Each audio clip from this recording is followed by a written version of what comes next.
Inside the Gettysburg Municipal Building, curious happenings late at night.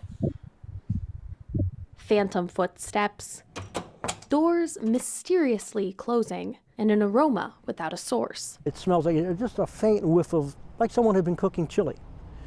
And I'm usually one of the first ones in the morning, like 5:30, 6 o'clock, and I know that there was nobody there doing it. Strange experiences shared by a number of Gettysburg police officers over the years. It happens so often I don't even think about it anymore. We don't even think about it anymore. Gettysburg Police Chief Joe Dougherty's been with the force for more than a decade. One night sits clear as day in his mind. We have an elevator that goes from the first floor to the second floor in the Borough building.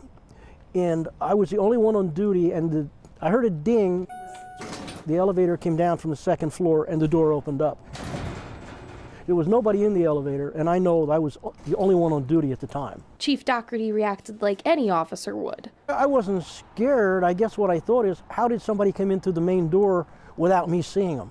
I checked upstairs to see if there might have been somebody who came in that I didn't know about, but I was the only one here. Was it just an elevator malfunction, or something of the supernatural nature? Gettysburg Mayor Ted Streeter is unconvinced of the latter. Oh, I'm a skeptic when it comes to ghosts, a true skeptic, you know, when it comes to ETs and UFOs and Yetis and Sasquatch, you know, and ghosts. I haven't seen any evidence to convince me one way or the other. The building's history, though, undeniable, dating back to the early 1800s. It was originally built as the Adams County Jail. We were told the Gettysburg Municipal Building had a very interesting past, so we came to the Adams County Historical Society to find out more. When the town of Gettysburg became the seat of Adams County in 1800, part of the agreement was for James Geddes to give a lot of ground at the edge of town for the site of a jail. Historian Timothy Smith tells me the county jail housed criminals for nearly 50 years before tragedy struck. Now, the original jail was wood, and on January 7th, 1850, there was a horrible fire at the jail. Records show 2 people died that day, one man from breathing in too much smoke, and the other burning in the fire. Then the Civil War and the famous Battle of Gettysburg in 1863.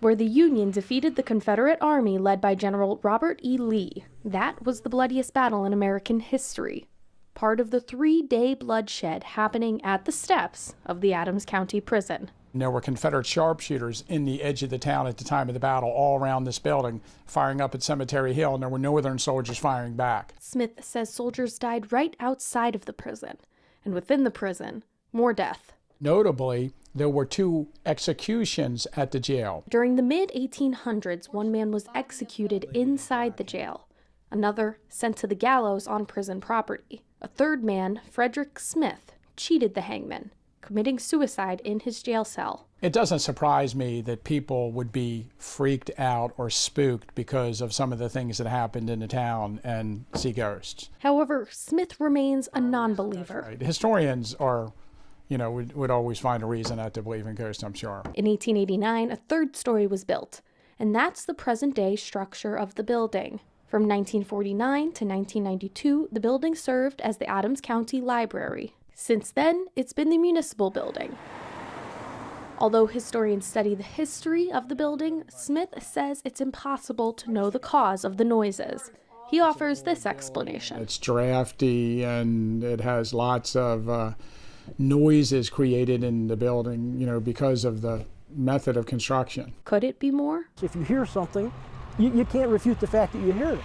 If there are other people have heard it, it gives more credence to what you thought you heard. Although not everyone in this building is a believer, they can all agree on one thing.